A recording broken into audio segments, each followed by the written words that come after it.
In this video, we'll be going over implement queue using stacks. So implement a first and first L queue using only 2 stacks. The implemented queue should support all the functions of a normal queue: push, peek, pop, and empty. So on the implemented queue class with push, pop, peek, and empty. Let's go over the thought process. So let's first go over the directions of a queue or stack and queue. So inside a stack, if we want to add an element, we add it to the end of the stack. If we want to remove an element, we remove it from the end of the stack. Then inside a queue, if we want to add an element, we add it to the end of the queue. And if we want to remove an element, we move it from the start of the queue or the front of the queue. Now we can see that when we're adding elements, the directions are the same. We're adding it from the end.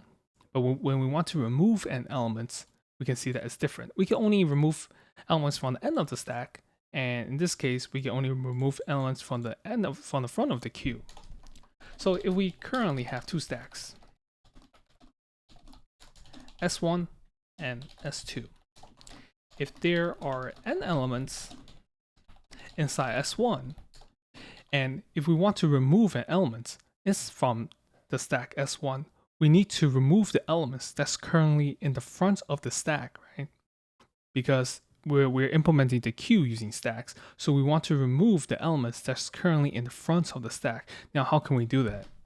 We can reverse the ordering of the elements if we move n elements from S1 into S2. This will allow us to reverse the ordering. Then we can remove the elements that is currently at the end of S2 because the ordering has been reversed. So the elements that's currently in the front of S1 will be at the end of S2. Okay, now let's bring everything together. We will have 2 stacks. One stack, S1, will handle the new elements that's coming into the queue, and then one stack, S2, will handle the removal of the elements, because we will essentially need to reverse the ordering of the elements inside S1. This means we can just move the elements from S1 into S2. And we should only move elements from S1 to S2 if S2 is empty. Now let's go over the pseudocode. So we're going to create 2 fields inside the queue. S1 stack to handle new elements, and the S2 stack to handle removal of elements.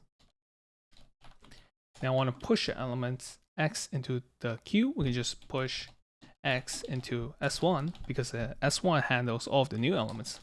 Now we want to pop elements. This means we want to remove elements that's currently in the front of S1. But we'll first check if S2 is empty or not. If S2 is empty, we can move all of the elements from S1 into S2. So if S2 is empty, we're going to move all elements from S1 into S2. Then we can return S2.pop. Similar case here, we want to check the elements that's currently in the front of the stack. Now we'll check if S2 is empty or not. If S2 is empty, we're going to move all elements from S1 into S2. Then we can return S2.peek. Now for empty, we're going to return true if both S1 and S2 is empty. This means there are no elements. Else we can return false. Now let's go over the time and space complexity. For the my queue, the space complexity is the 2 queues, but we still get O of n. where n is the number of elements that's added. O of n is 2 stacks. Now let's go over the time complexity for push. For push, we just push the element into S1, so it's just O of 1.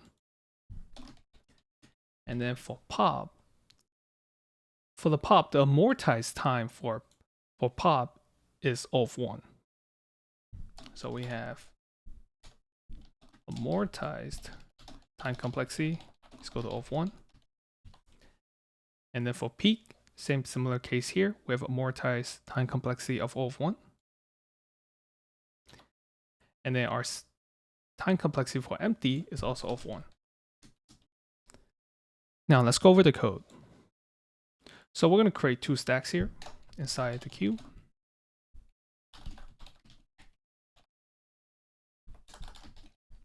The first one is S1, which handles the new elements. And then we have a stack S2 to handle the removal of elements, or which basically help us reverse the orderings of elements inside S1.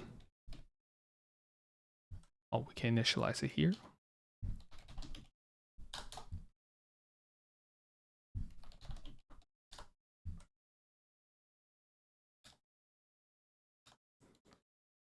Now I want to push an element X into our queue. This means we need to add it into S1 because S1 handles all of the new elements. Now for pop, we want to remove an element from S2, but we'll first check if S2 is empty or not. If S2 is empty, we will move all of the elements from S1 into S2. So we can create a method, say move if empty. Let's create this method. Now, if S2 is not empty, then we do not need to move any elements. We can just return from the method. Now, while S1 is not empty, we're going to move all of the elements. While S1 is not empty, we're going to move all elements from S1 into S2.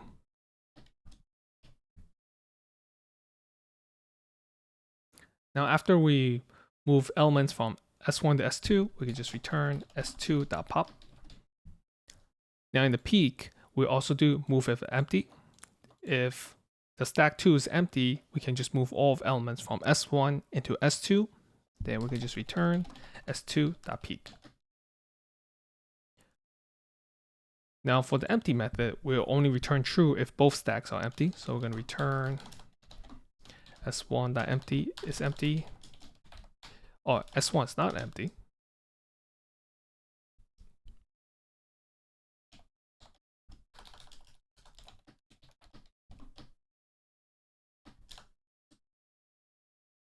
Oh, we're going to only return true if both stacks are empty. So S2 is empty.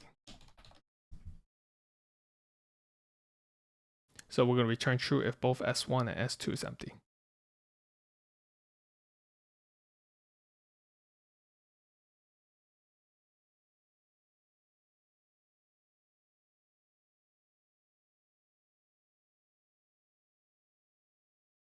Let me know if you have any questions in the comment section below. Like and subscribe for more videos that we hope help you pass the technical interview.